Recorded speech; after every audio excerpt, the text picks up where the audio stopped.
What up, motherfuckers? I am shocked at myself for putting myself through this once again. Without further ado, motherfuckers, it's your Wednesday night delight. It's the Wednesday Night Wars, brought to you by The Hater, motherfuckers. That's right. The Hater is here to talk to you about wrestling. Cucks! First up, let's talk about NXT. All right. The first match is Imperium versus Breezango. First off, Imperium comes out with a pretty cool entrance. Then Breezango comes out doing the Imperium entrance, and instead of saying Fabian or Eichner and Bartel, on the little Titantron it says Fabio and Marsupial. And Fandango is dressed as Fabio. He has like a little Fabio wig, you know?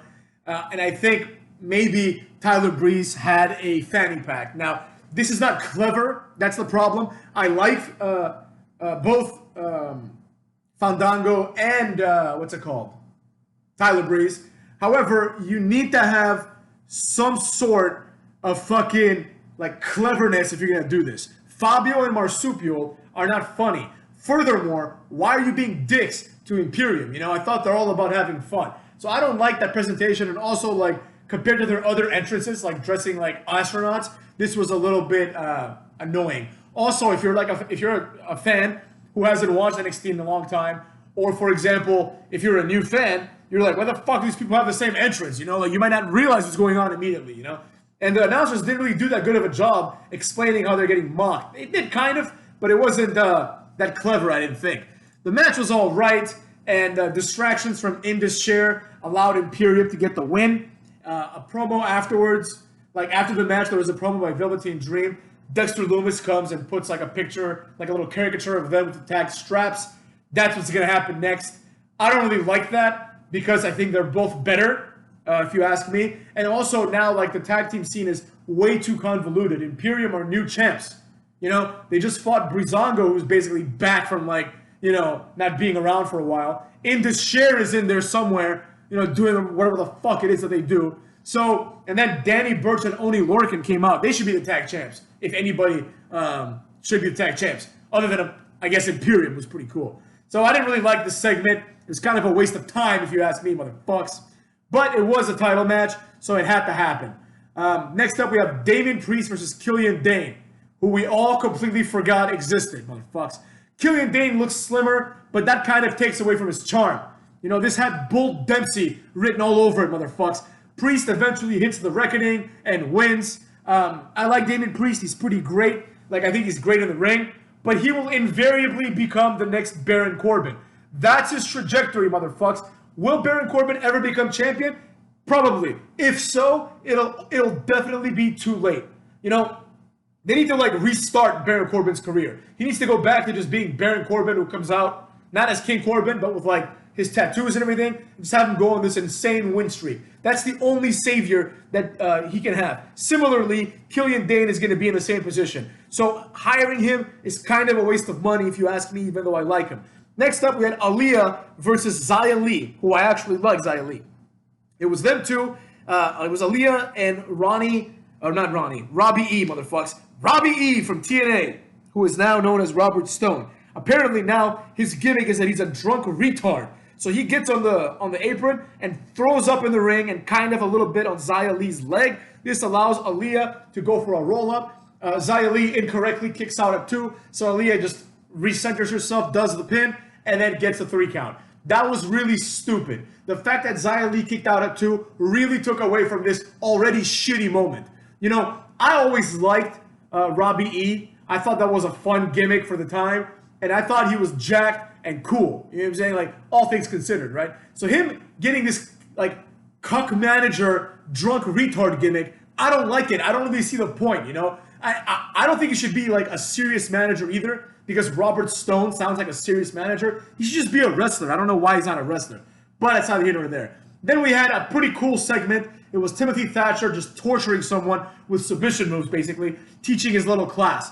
I don't know where this is going to go, but this was well executed. Timothy Thatcher came out looking like a sadist. You know how they used to talk about Chris Benoit, the Canadian crippler, or whatever the fuck he was called? You know, the crippler Chris Benoit, right?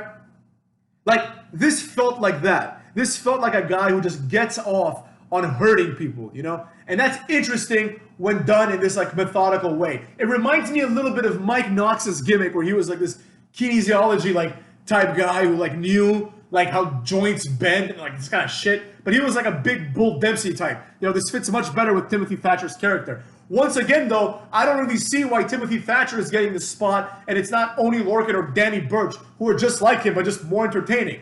I think it's because Timothy Thatcher is like, he's like 6'3" and like 240 or something like that, so he's like a bigger guy. So it's like, you know, if you're going to put it on someone, put it on him, I guess. It is what it is. The segment was good. It was just well executed, you know.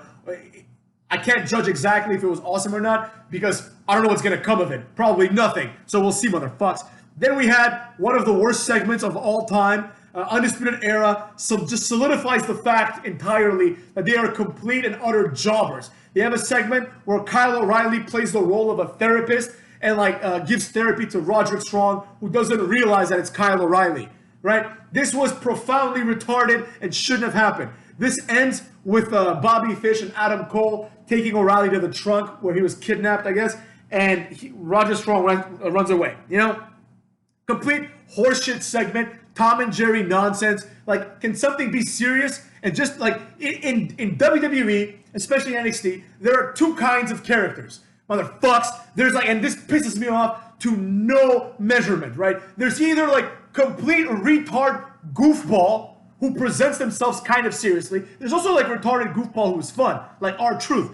But there's these people that do these like, once in a while, do these goofy ass things. Sometimes it works, like with Velveteen Dream. But sometimes, or with Dexter Lumis doing the caricature, which I don't really like, but it still maintains his character. But then there's things like fucking Adam Cole and Undisputed Era doing these goofy ass, like Kyle O'Reilly just is a therapist for some reason. Like we have to pretend now that Roderick Strong is so retarded that he can't tell it's Kyle O'Reilly. You know what I'm saying? So we either have that or we have like overly serious characters like Karrion Kross. You know, some retard who comes out and puts hourglasses in the ring through his valet, Scarlett. It's so stupid, man. It's so fucking lame. Like, either you're a goofball retard or you're so serious that you become retarded, that it's goofy because it's too serious, you know? Like, how are you supposed to take someone seriously who comes out and the entrance music is pestilence, you will die. Pray and fall, or fall and pray. Like, it's fucking retarded. Like, anyone that likes this, I don't understand why you like it. Someone explain to me, right? You may like Killer Kross or Karrion Kross, the character, like the guy, you know, not the character, but the guy. Like, you may think that he has potential because he's good in the ring or is charismatic or whatever the case may be. But this gimmick is retarded. Anyone that thinks this is a good gimmick is insane. I don't understand how that's possible. It's just like Scarlett comes out dressed in like black and ominously brings like a fucking hourglass. Like I said last week, you know, if this happened to Stone Cold, he would laugh, or The Rock, he would laugh and just throw the hourglass back and say, now shut the hell up, though it's The Rock's ring. You know, you come here, face the great one-on-one, and I will layeth and smacketh down on your candy ass. And then he would shake his leg and say, easy, big fella. You understand what I'm saying? And he would accuse Scarlett of wanting the strudel. You understand what I'm saying? People would react. Because it's so stupid that anyone who is not retarded, like a John Cena character, or imagine doing this to Triple H. Like, Triple H would make fun of CM Punk for being a goofy retard. You know, imagine what he would do to this. Triple H would be like, look, kid, like, we've seen a million like you. There's nothing special. You can make your faces. He would pretty much say exactly what the hater says about Karrion Kross, right? But people are like, wow, what a great entrance. Pestilence, fall and pray. These are just buzzwords. Like, you can't get over on buzzwords. You can get half over, like Kevin Owens, and then fade into obscurity, wrestling Angel Garza, who will soon surpass him. You understand what I'm saying? That's the problem with this kind of shit. You either have people that are way too serious, like Damian Priest, or you have total comedy characters, like Cameron Grimes, and now the Undisputed Era. You know, something needs to be normal. You know, we have like a Keith Lee and a Johnny Gargano here and there, but they're also falling out of favor with the hater, motherfucks. So anyways, next up, Adam Cole is still looking at the hourglass. Like, the implications being that he kept it and the sand has been going down for 1 week and it hasn't gone down yet, and this retard looks at it. You know, what the fuck is this? Why are you looking at it? He then cuts a promo that is completely inconsistent with what he's doing. He's like, I don't care about the hourglass. Then why the fuck do you still have it? You know what I'm saying? This segment is relatively saved when Keith Lee comes out, grabs the hourglass, and just breaks it.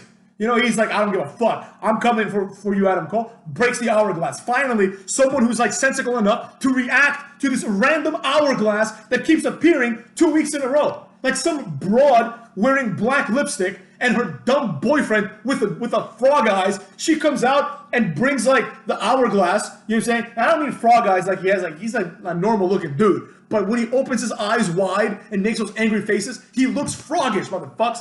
He looks like Ozil from Arsenal. But anyways, that's neither here nor there, motherfuckers. Like, his goofy-ass girlfriend, just the lamest shit, brings the hourglass, and it takes 1 week for Keith Lee, one of the only redeemable NXT wrestlers, to react and break it, right? So anyways, then they go to the ring. Adam Cole, like, basically says, like, you know what, Killer Cross, like, you haven't earned a title shot yet, you're a jobber, right? And he also calls him Killian Cross, because how can you fucking blame him? I mean, you have Killian Dane and Karrion Cross. Like, how about have some normal names? Like Frank Johnson, the wrestler, you know what I'm saying? Why does everyone have to have weird-ass names? Stone Cold Steve Austin. It's not Stone Cold Killian Dane. You know what I'm saying? But that's neither here nor there once again, cucks. Basically, Keith Lee comes out after this, and then Johnny Gargano comes out, and they all want the NXT North American title, because Adam Cole says, Keith Lee, I won your title, bitch. Right? Finn Balor comes out, and he's after the North American title. And this is embarrassing. Finn Balor is the first ever Universal Champion, and now he's fighting for the mid-card title of the Developmental League. You understand what I'm saying? This is just like, it just shows that Finn Balor's career is fucking over. He needs to go back to Japan and wrestle like Kushida or something, or not Kushida, Hiromu Takahashi, for the IWGP, like, Cruiserweight Jobber title, you know what I'm saying? This didn't work out, man. It just didn't work out. Let's be real, motherfuckers, right? Cole basically says that he has outperformed Balor in every place they've been, and he's not wrong. Finn Balor leaves at the height of his career. He leaves New Japan. Adam Cole comes in and takes his spot to a degree. You know what I'm saying? Same thing in NXT, and same thing's going to happen in the main roster. Adam Cole is better, even though they're the exact same fucking character. Adam Cole has always been positioned as someone that's better, as someone that achieves more. You understand what I'm saying? So anyways, at this point, Finn Balor does one of the cringiest things Finn Balor has ever done. And let us not forget, Finn Balor also did that stupid-ass segment with Roman Reigns that I will never forget, where Roman Reigns comes to him and says, good luck tonight, Finn. And Finn Balor's like, I don't need luck. I'm Irish. Right? And then Roman Reigns says, well, I'm Samoan. Enough said. What the fuck do you mean enough said? Nothing was said. He just said, I'm Irish, I'm Samoan. You both suck. What do you think of them apples? You know what I'm saying? So anyways, now Finn Balor did this little cross thing, like he drew like a crosshairs in front of Adam Cole, and he's like, that's where I'm going to punch you. Right? What? Shut the fuck up. Why do you want to punch him? Adam Cole made a good point. So your reaction is, I'm going to go punch you? What happened to the fun-loving, smiling Finn Balor who's all about inclusion and all that shit, you know what I'm saying? Come on, man, have some consistency, you know what I'm saying? William Regal, who is now a hack in many ways, comes up, although I like William Regal, I always have, I always will, but he comes out on a hacky, like, you know, satellite view thing, and he says, here's what's going to happen, cucks. Triple threat, Gargano, Keith Lee, and Finn Balor. The winner becomes North American champ, and then that person wrestles Adam Cole for both titles, right? I think it's going to be Finn Balor. It needs to be. If you want to salvage anything from Finn Balor, he has to win both titles. Anything else is retarded. Finn Balor wrestling Cameron Grimes after he wrestled Seth Rollins and beat him in his first match on Raw, basically, or whatever, his second match on Raw, is ridiculous, man. This would be the equivalent of Stone Cold going to Velocity and wrestling, like, I don't know, fucking name a Velocity jobber, like fucking Funaki or something like that. You know what I mean? It's ridiculous. This would never happen when you have an actual star. But now that this segment was garbage for so many ways, and I'm combining it with a backstage segment, which was only cool because Keith Lee broke that retarded ass hourglass. Then we have Dakota Kai beating Kaden Carter with his Koji clutch type submission, throwaway match. No one cares. I can't get behind Dakota Kai. We've seen this song and dance a million times. The overly aggressive, angry female wrestler with a bodyguard. No one cares. Then we had a douche thing that shows up. Scarlett picks up the sand, and then Karrion Kross steps on the hourglass. The only thing, this was so lame, but the only good thing that can come from this hourglass horseshit, one of the worst props in wrestling history, is that we can have Karrion Kross versus Keith Lee, which would be a good feud for Karrion Kross if he is to become someone more serious, right? You can't just go after Adam Cole. Adam Cole is right. That's retarded. You have to actually fight a few wrestlers and establish yourself as a contender before you can become a contender, right? So that's what I'm fucking saying, motherfuckers. That's what I'm fucking saying. They need to fix this shit immediately, cucks. Immediately. And also, it was so lame. He just stepped on the hourglass. Why are you stepping on the hourglass? What the fuck? What does that even mean? You know? Like, oh, the time is over. What does it mean? Why aren't you here this week? What the fuck is the point? You put an hourglass last week and you don't show up this week? There should have been some sort of follow-through from the hourglass to tonight with Adam Cole and Karrion Kross. But no, he puts the hourglass and leaves for a week. This is one of the worst handled characters in recent memory. I can't think of anyone that has made less sense than Karrion Kross. Next up, we have Bronson Reed versus Leon Ruff. In this episode, who gives a rat's ass match? Bronson squashes this guy with basic moves and a splash.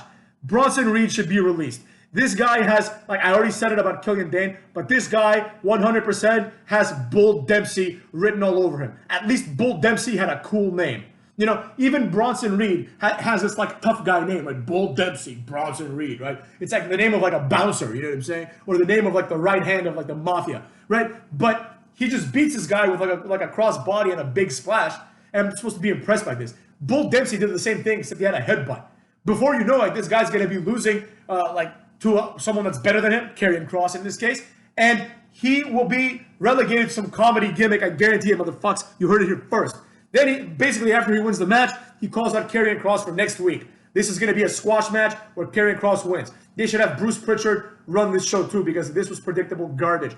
Damian Priest's tires have been slashed, and it turns out Cameron Grimes did it, motherfuckers. Cameron Grimes, he comes out and taunts him in a car.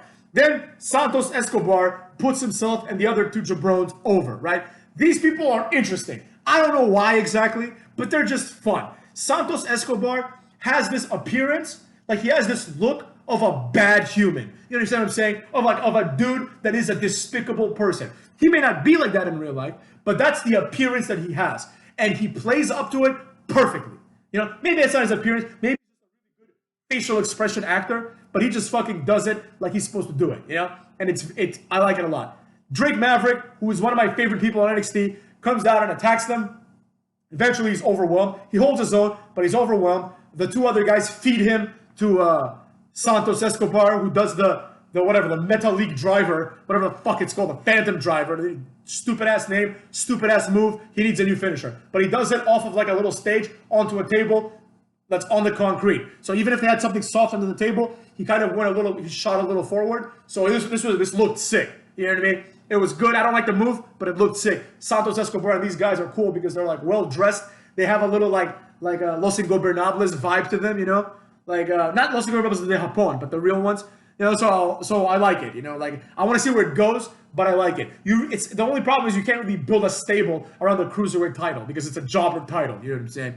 So next up, we had the main event. Sasha and Bayley beat Shotzi Blackheart and the other girl, and Shotzi Blackheart taps to the bank statement. Io Shirai comes and attacks them for no reason other than the only thing I can think of is that she's upset they're in NXT. You know, this once again shows the extremely good booking of WWE's women's division. The women's tag team titles are the most interesting title, like I said, in WWE because they can appear anywhere. And the fact that Bayley is also SmackDown Women's Champion adds a little bit of legitimacy, right? You're like, oh shit, Bayley, who's like one of the top women, is now in NXT, wrestling Shotzi Blackheart, right? This puts Shotzi Blackheart over. Even though they lost, she went toe-to-toe with the tag champs, right? One of them being the SmackDown champ, and the other one being Sasha Banks, who's also a very decorated wrestler, you know? So this is good. They need to keep doing this. Like I said last week, it's going to be awesome when the first tag team from NXT wins these titles. It's going to actually mean something. You know what I'm saying? It's going to mean something, motherfucks. Next up, let's talk about AEW. If you thought NXT was bad, wait till you hear my thoughts on AEW, motherfucks. First of all, we start off already on the wrong foot. The show starts, and on the crowd, which is composed of wrestlers, you see Luther and the bald girl from Nightmare Collective. Now, I thought all that shit was in Brandy's head. So why are they real? Someone explain to me why Brandy's hallucinations are now at ringside. Someone explain this. You know, the shit storytelling of AEW knows no limits. Like, they get away with, like, the dumbest shit, you know? This was a little thing, but it was something that every fan that saw this should be like, what? You know what I'm saying? Unless you watch AEW Dark, where apparently Luther is feuding with Jimmy Havoc or George Janela. Who the fuck he's feuding with? Who cares, right? That also reminds me, there was no, as far as I saw, there was no Joey Janela segment. You know, it said to be continued. How about continue this week, motherfucks? Next up, we had Kenny Omega and Hangman versus Dustin Rhodes and QT Marshall, which are now ranked at number 2 because they won a bunch of matches on AEW Dark. Whatever. I don't know why they're not wrestling the number 1 contenders. That was answered later, but that's retarded. The number 1 contenders should go first, and then the number 2 contenders should go after them. So the fact that they have a match with them at Fighter Fest means nothing. You know what I'm saying? Like, what if they lose the titles? That means that the number 2 team became champion before the number 1 team, because the number 1 team didn't get a title shot. This proves that the rankings mean fucking nothing, motherfucks. Allie came out for some reason. This must be some continuation of like the AEW Dark match. She's not the bunny anymore. She's just Allie, right? JR called her a Jezebel. I don't know what she's done to earn that name, but it is what it is, right? So obviously QT and Dustin lose this throwaway garbage match. You know what I mean? Obviously Hangman and Omega were gonna win. I mean, that's common sense, right? That this is exactly one of the problems with AEW as compared to like real WWE, like Monday Night Raw. There were moments in WWE where you were like, I don't know what's gonna happen. It could go either way. Like, it's probably gonna go this way, but there's a small chance. In this one, there was no small chance. And this goes along with every other match that we had on AEW. Next up, it shows some girl whose gimmick is that she's some type of magician. Turns out this broad's name is Anna Jay. She comes out and she wrestles some other broad named Abaddon. Abaddon, motherfucks. Abaddon is another scary wrestler. Abaddon is also fat, but she is presented in an interesting way. I like her look. She actually looks eerie and creepy. You know, she's at least trying to set herself apart in a division where there's no gimmicks. You know what I'm saying? Now, she's also named after the biblical demon Abaddon, which you may have encountered in various video games like Castlevania, motherfuckers. But she is, like, what I like about Abaddon is that the name speaks for itself. She's named after a demon, so there's no confusion as to what this character is and what her motivations are. Her motivations are, she's a demon. She does demon things, right? Compare this to like Bray Wyatt, who has been around for 6 years or probably more and has revealed virtually nothing about his motivations. He's just some fat asshole who comes out there and just does scary things. Now, I heard that this Friday, it's the return of the Firefly Funhouse. Anyone that is looking forward to this needs severe help when it comes to wrestling. This is one of the least entertaining things I've ever seen in my life. And more importantly, now it's useless because Bray Wyatt has been exposed after getting his ass handed to him by Goldberg and then furthermore by Braun Strowman. You know what I'm saying? So there you go. They have the match. Anna Jay loses after Abaddon does like a Hurricane Rana driver, which is not a fitting move for Abaddon. Abaddon should have some sort of like either like a slam type move, like or maybe like the Widow's Peak that Victoria used, or like some sort of like sleeper hold type vicious choke submission, you know? Something vile, something like demonic, not a Hurricane Rana driver, you know what I'm saying? What the fuck is that? Brody Lee and the Dark Order come out, they give a paper to Colt Cabana, and then they take Anna Jay to the back. This is retarded. Dark Order, all they do now is grow. They just grow. They don't win anything meaningful. They just continuously recruit jobbers who lose all the time. Why are they doing this? What benefit has been conferred by recruiting like Alex Silver and the other guy? Nothing. What benefit has been accrued from recruiting 10 or 8 or whatever the fuck his name is, right? What benefit has been accrued by the Exalted One existing? What have they done?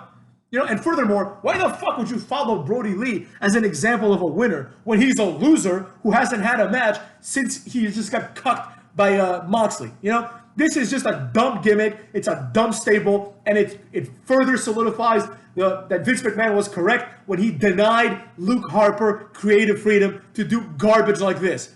Next up, MJF comes out with Wardlow, and no one cares. Not one person gives a fuck. Rankings, once again, are shown to not matter because MJF is 8-0 this year, we find out. And JR says he's 11-1 overall. And he has yet to have a title match. Why the fuck does he not have a title match?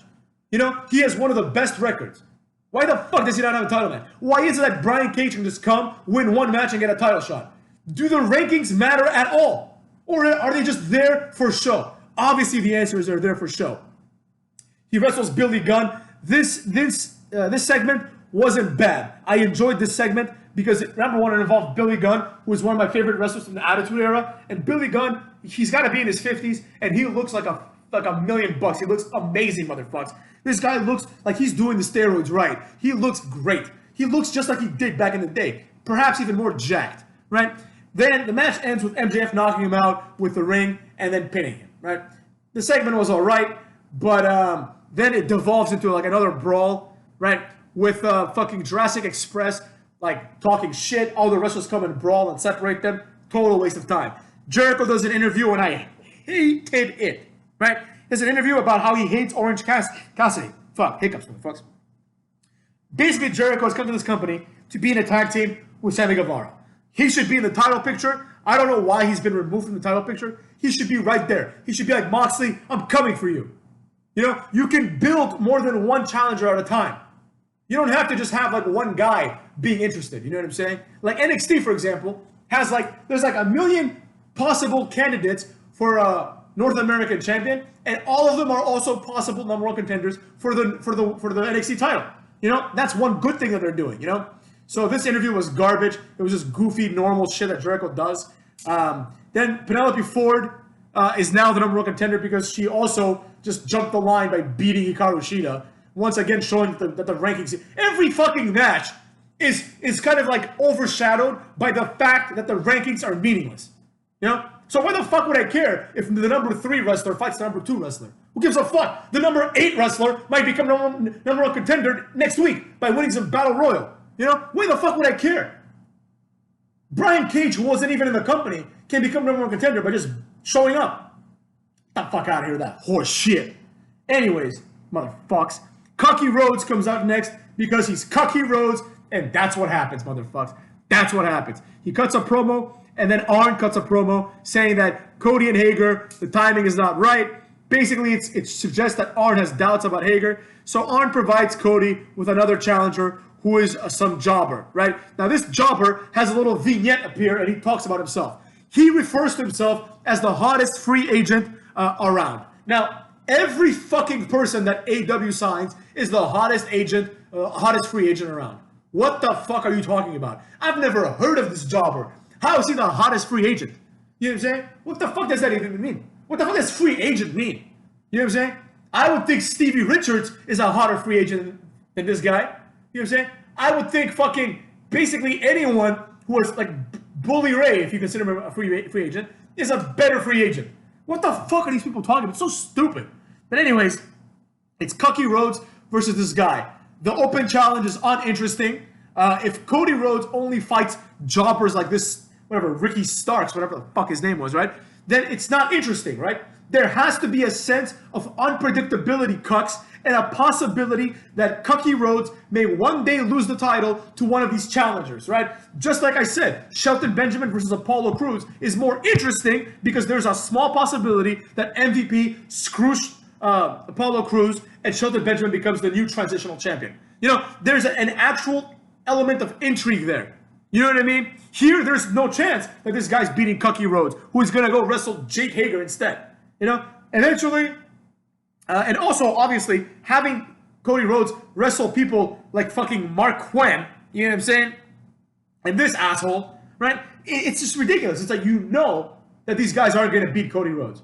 Cody Rhodes hits the crossroads and wins. No one gave a fuck. Young Cucks versus Havoc and Sabian. I have a lot to say about this segment. There were so many things wrong with this segment that it's ridiculous. So actually, I'll leave it for last. Let's quickly talk about the main event up in this motherfuck, which was Le Sex Gods, which is Jericho, Sammy Guevara, versus fucking Best Friends. This match just went on for a fucking eternity. The number one contendership was on the line, which once again shows that the rankings are horse shit, motherfucks. And another false finish nonsense match. Sammy Guevara hits Trent with a bat and does the shooting star press, gets a 2. Now, JR at this point says, Sammy Guevara hit him with a bat. I looked at it today, ironically, It's aluminum. Now, I don't know what JR thinks irony is, but there's nothing ironic about someone looking at a bat and then that bat being used later on.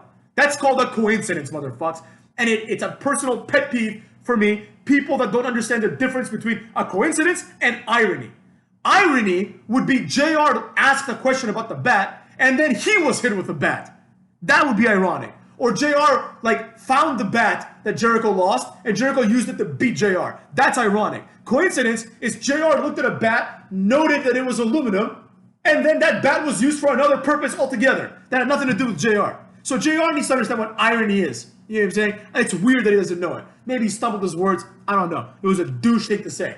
Nonetheless, after Guevara hits the shooting star press, Trent just kicks out and then he hits the crunchy after he counters the GTH. Simple as that. The number one contenders are still fucking best friends, which is good because they're actually the people that deserve it. They have the best record, right? So anyways, Orange Cassidy appears and Jericho is inexplicably terrified of Orange Cassidy, who's like a puny jobber. Nonetheless, Cassidy beats his ass and hits him with, I will say, an awesome Superman punch. Orange Cassidy has like a fucking sick Superman punch. It's believable. You know what I'm saying? So, and it's a good move and maybe a good finisher for someone his size. Because people his size cannot feasibly do something like suplex someone and hurt them, right? But if someone jumps at you and punches you while in the air, I don't care who you are, that's going to hurt. If I did that to Brock Lesnar, it's going to hurt him, you know? Afterwards, he would, of course, F5 me. But before, I would hurt him, motherfucks. Now, let's talk about the bullshit match between the Young Cucks and Havoc and Sabian. This was just horrible, right? First of all, Butch and Bottom come out, right? And they're dressed in all white with beanies that are also white. They look like two erect penises just standing there in ringside. You know what I'm saying? JR points out that they look like they work in a bakery, which is a subtle burial of their goofy ass appearance.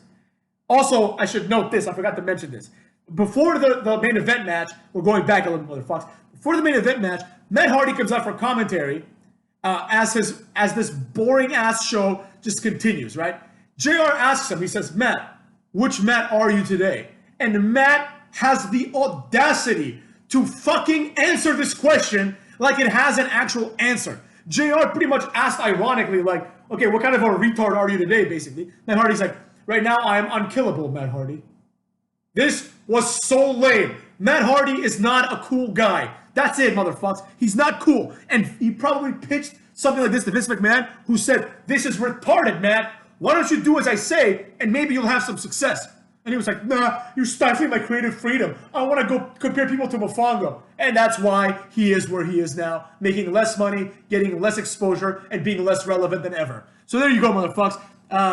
Back to the Young Bucks match. So after the two walking penises come out there, FTR come out. And it just points out that every fucking AEW match involves various people interfering and taking the focus out of the match.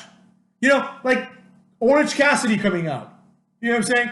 Butch and Bottom coming out. Right?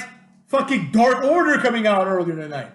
Every Jurassic Express coming out. No match is just, here's a match. Watch it, motherfuckers. It's all like, oh, now what's Jungle Boy gonna do about this? Who gives a rat's ass? You know what I'm saying? So anyways, after FTR comes out, right, during the match, they show the results of AEW Dark. They just show them like in writing, right? And it's just a bunch of AEW jobbers beating unknown super jobbers. And this match is also boring, motherfuckers. Eventually, Bald Buck puts on the sharpshooter, and the other as Kip Sabian is crawling to the ropes, the other Young Buck just drops an elbow from the top rope onto Kip Sabian while he is crawling and while he's in the sharpshooter, which allows the other Young Buck, the bald one, to reapply or readjust himself and continue the sharpshooter. The referee just allows this as if it's normal. And all I could think of was, wow, why didn't every other tag team think of this? When the person is about to escape the submission hold, why don't I just come and interfere and just hold him there too? In the submission hold until he passes out and then leave the ring in 5 seconds, and the other guy, my tag team partner, can make him tap out or pass out, right? That's just stupid. It's an oversight on the implied rules of wrestling. You know what I'm saying? One of the things is, if you attack someone while they're in a submission hold, this compromises the submission hold. Because, for example, Kip Sabian could have tapped out after being hit with an elbow, right? And that would be illegal. You can't win like that. This is like, they don't even understand what wrestling, like how wrestling is supposed to be. These people are complete retards. But anyways, after this, the match needlessly continues. It could have just ended there, but it just goes on and on. JR continues to say that the Young Bucks are the best tag team in the world, and he says that he knows that it's subjective. This is the third retarded thing JR has said today. Saying that they're the best tag team and he knows that it's subjective is just another way of saying that there's no reason whatsoever to think that the Young Bucks are the best tag team, but that he thinks this regardless because he's JR.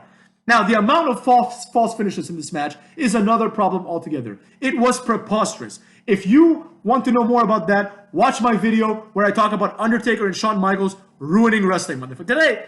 Did I upload that? Maybe I didn't upload it. That's the one that I didn't upload. But I made a video. I'll just talk about it briefly. I'll upload it later. But basically, I explained. Maybe I did upload it. I don't know. Who cares, motherfuckers? Undertaker and Shawn Michaels ruined the match because... I think I did upload it. Because... ruined like wrestling to a degree because their match had a lot of false finishes. It was justifiable because we're talking about Undertaker and Shawn Michaels. And as you can see, this doesn't translate very well when it's Young Bucks versus Havoc and Sabian. You know, there's no reason why Kip Sabian should be kicking out of a million moves. He's Kip Sabian. You know, he's like on the level of Crash Holly. He should take a finisher and just lay down. But anyways, it is what it is. You know, even Tony Schiavone kind of mentioned it. You know, he was like, oh, the amount of times they've escaped from pinfalls is insane. You know, some kind of horseshit like that. The Bucks win with a double Kamigoye, and then the Butch and Bottom and FTR come into the ring and brawl and attack each other and the other teams. FTR comes and tries to help them and save them. FTR goes for the Goodnight Express, aka the Shadow Machine, on Butch, and once again, they botch it. 2 times out of 2 times they've done this move. It looked like shit. And the reason, once again, is because the bald one, I think he's Dax Harwood, right? The bald one isn't strong enough to pick up people like the Butcher. He's not strong enough, man. He's not Devon Strong who can pick up people. He shouldn't do this move. He's not strong enough to do it. It's as simple as that. It's like when Daniel Bryan does a German suplex. And you're like, dude, you're not strong enough to do this. It's not believable. You're not a big guy. Him suplexing Kane looks like shit because Daniel Bryan is weak. It's as simple as that. You understand what I'm saying? And this is the same thing here, motherfucks. Now, after that, what's it called? The FTR and the Young Bucks do spike pile drivers, which are now called mic breakers, to one bad guy each, right? This suggests that they're doing this whole, like, we're trying to one-up each other, like, who's the best tag team in the world? How about the tag team champions, motherfucks? I think Best Friends are a better tag team than Young Bucks, and I don't just mean that because they have more victories. I don't give a fuck about that. I think they're a more entertaining tag team.